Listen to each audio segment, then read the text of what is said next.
Hello everyone. आप सबका मेरे कॉमर्स कॉर्नर चैनल पे स्वागत है। आज हम अपना अकाउंटिंग टर्मिनोलॉजी का नेक्स्ट टर्म डिस्कस करने वाले हैं, एक्सपेंडिचर्स। इसके पहले ऑलरेडी हम 2 पार्ट्स कवर कर चुके हैं जिसमें हमने डिफरेंट डिफरेंट अकाउंटिंग टर्म्स को डिस्कस किया।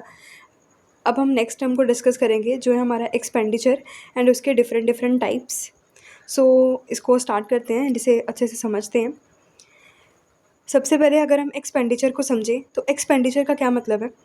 जो भी पैसा बिज़नेस में खर्च होता है एंड अगर उस पैसे को खर्च करके बिज़नेस में किसी तरीके का कोई एसेट परचेज़ हो रहा है या फिर किसी तरीके का जब हम सामान परचेज़ कर रहे हैं या फिर कोई सर्विस को परचेज़ कर रहे हैं, जो भी खर्चा इस तरीके की आइटम्स के ऊपर किया जाएगा उसको हम क्या कंसीडर करते हैं, एक्सपेंडिचर। आपको यहाँ पे याद क्या रखना है कि हमने जो खर्चा किया वो किसी एसेट को परचेज़ करने के लिए, किसी गुड्स को परचेज़ करने के लिए या फिर किसी सर्विस को परचेज़ करने के लिए खर्चा किया बिज़नेस में।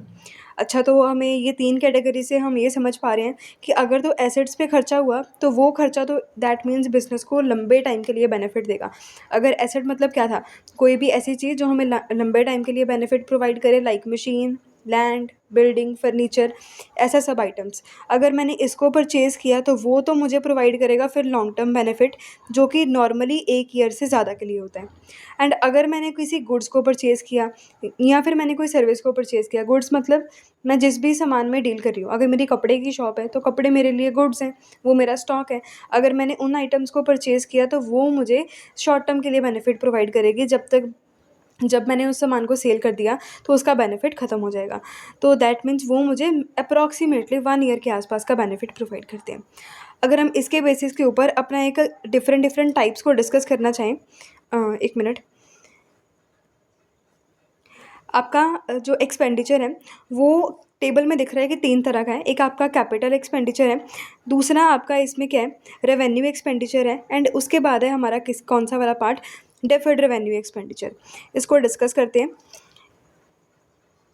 सबसे पहला हमारे पास है कैपिटल एक्सपेंडिचर। कैपिटल एक्सपेंडिचर ऐसा एक्सपेंडिचर जो हमने ऊपर भी डिस्कस किया, कोई भी पैसा जब हम खर्च करते हैं किसके ऊपर, अपने एसेट्स को परचेज़ करने के ऊपर या फिर एसेट्स को इम्प्रूव करने के ऊपर। यहाँ पे लाइन ध्यान से पढ़ो।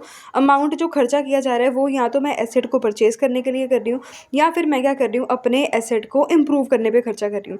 मैंने मशीन को इम्प्रूव करने पे खर्चा किया या फिर मशीन को परचेज़ करने के लिए खर्चा किया, कोई लैंड परचेज़ कर ली, कोई किसी तरीके का फर्नीचर परचेज़ कर लिया, कोई बिल्डिंग परचेज़ कर ली।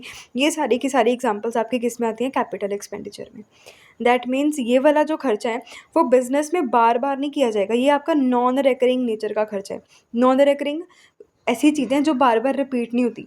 हम रोज़ जाके मशीन नहीं खरीदेंगे, हम रोज़ जाके फर्नीचर नहीं खरीदेंगे, रोज़ जाके हम बिल्डिंग नहीं खरीदेंगे, लेकिन जो हमारा बाकी के आइटम्स है ना, स्टॉक वगैरह, वो बिज़नेस में बार बार परचेज़ होता है, डेली परचेज़ होता है, ऐसा बोल सकते हैं। लेकिन कैपिटल एक्सपेंडिचर जिस भी आइटम के ऊपर हम करते हैं ना, वो आइटम्स नॉर्मली हम डेली परचेज़ नहीं करते। एंड इनके अगर बेनिफिट की बात करें तो वो बेनिफिट हमने ऊपर भी डिस्कस किया कि वो आपको 1 ईयर के ज़्यादा के लिए प्रोवाइड होता है। अच्छा, तो कैपिटल एक्सपेंडिचर तो हमने कर लिया, ऐसा खर्चा जो हम एसेट्स के ऊपर, एसेट को परचेज़ करने के ऊपर या फिर इम्प्रूव करने के ऊपर खर्चा करेंगे, वो हमें लॉन्ग टर्म का बेनिफिट प्रोवाइड करेंगे एंड ऐसे खर्चे हम बार बार नहीं करेंगे। अगर दूसरी तरफ चलें तो हमारे पास है रेवेन्यू एक्सपेंडिचर। रेवेन्यू एक्सपेंडिचर यहाँ पे क्या है, कोई भी खर्चा जब बिज़नेस में किया जा रहा है, किसको परचेज़ करने के लिए, गुड्स को परचेज़ करने के लिए या फिर सर्विसेज को परचेज़ करने के लिए या फिर किसी तरीके का कोई सर्विस को परचेज़ करने के लिए। मतलब यहाँ पे बेसिकली क्या हो रहा है कि जो रेवेन्यू एक्सपेंडिचर का खर्चा है ना, वो हम ऐसे खर्चे बोल रहे हैं जो हम बार बार करते हैं, जो हम डेली बेसिस पे अपने खर्चे इनकर करते हैं। जैसे मैंने स्टॉक को परचेज़ करना है, मैंने एम्प्लॉयज़ को सैलरी हर महीने देनी है, मैंने अपनी शॉप का रेंट हर महीने देना है, जो मैंने बैंक से लोन लिया उसका इंटरेस्ट मैंने हर बारी पे करना है। तो जो भी खर्चे आप बार बार करते हो ना, ऐसे खर्चों को आप कौन सा खर्चा बोलते हो, रेवेन्यू खर्चा बोलते हो। एंड रेवेन्यू एक्सपेंडिचर आपको सालों साल के लिए बेनिफिट प्रोवाइड नहीं करते। इनका जो बेनिफिट है ना, वो नॉर्मली 1 अकाउंटिंग ईयर तक रेंज करते हैं। ओके, तो ये वाले खर्चे हमारे बिजनेस में कौन से नेचर के होंगे, रेकरिंग नेचर के होंगे। अगर इसको सम अप करें, कैपिटल और revenue expenditure, capital expenditure asset को परचेज़ करने में, रेवेन्यू एक्सपेंडिचर गुड्स और सर्विसेज को परचेज़ करने में, या फिर अपने डेली के खर्चे को भी हम रेवेन्यू एक्सपेंडिचर में कंसिडर कर रहे हैं। जो आपका कैपिटल एक्सपेंडिचर है वो आपका बार बार नहीं होता, वो आपका नॉन रेकरिंग नेचर है। लेकिन यहाँ पे ये रेकरिंग, रेकरिंग मतलब रिपीट होना, नॉन रेकरिंग रिपीट ना होना। बेनिफिट ये आपको कैपिटल एक्सपेंडिचर 1 साल से ज़्यादा का देता है, लेकिन रेवेन्यू एक्सपेंडिचर आपको नॉर्मली 1 अकाउंटिंग ईयर का बेनिफिट जो है वो प्रोवाइड करता है। कैपिटल एक्सपेंडिचर एसेट्स के ऊपर जैसे मशीनरी, फर्नीचर और बिल्डिंग, और रेवेन्यू एक्सपेंडिचर हमारा नॉर्मल बिज़नेस का डेली टू डेली पे जो बिज़नेस में हम खर्चा करते हैं उसको रेवेन्यू एक्सपेंडिचर में कंसिडर कर रहे हैं। सो यहाँ तक क्लियर होगा। अब हमारे एक्सपेंडिचर का एक तीसरा टाइप बचा है, डेफर्ड रेवेन्यू एक्सपेंडिचर। इसको डिस्कस करते हैं। जो हमारा डेफर्ड रेवेन्यू एक्सपेंडिचर है ना, इसमें हम ऐसे खर्चों की बात करते हैं जो बिज़नेस में एक बार तो हमने कोई ह्यूज अमाउंट पे खर्चा कर लिया, जैसे हमने बिज़नेस में करोड़ों का खर्चा कर लिया, हमने बहुत large amount of revenue expenditure किया। ऐसा मतलब ऐसा नहीं है कि यहाँ पे हम किसी एसेट के ऊपर खर्चा कर रहे हैं, हमने किसी एसेट के ऊपर भी खर्चा नहीं किया, हमने किसी गुड्स या फिर सर्विसेज के ऊपर भी खर्चा नहीं किया। तो फिर यहाँ पे खर्चा खर्चा किस तरह का है? मान लो कि मैंने अपने बिज़नेस को प्रमोट करने के लिए एडवर्टीज़मेंट की एंड उस एडवर्टीज़मेंट के ऊपर मुझे खर्चा आया अप्रॉक्सीमेटली कितने का, 1 करोड़ का। कितने का खर्चा आया? 1 करोड़ का। अब इतना ह्यूज खर्चा, यहाँ पे इसको हम डायरेक्टली एसेट तो नहीं मान सकते, क्योंकि यहाँ पे ऐसा तो है नहीं कि वो कोई टेंजिबल है या इनटेंजिबल है इस तरीके का, ना ही ये किसी तरीके का कोई गुड है, ना ही किसी तरीके का कोई सर्विस है। एंड ये वाला जो हमने खर्चा किया है एडवर्टीज़मेंट का, वो हमें 1 साल से ज़्यादा के लिए बेनिफिट भी प्रोवाइड करेगा। मतलब यहाँ पे कोई ऐसा खर्चा कर रहा है बिज़नेस जिसका बेनिफिट तो 1 ईयर से ज़्यादा के लिए, तो जिस भी खर्चे का बेनिफिट 1 ईयर से ज़्यादा के लिए रेंज करता है उसको रेवेन्यू तो नहीं बोल सकते। दैट मीन्स उसका एक अलग नाम डाला गया, कौन सा? Deferred revenue expenditure. डेफर का क्या मतलब होता है?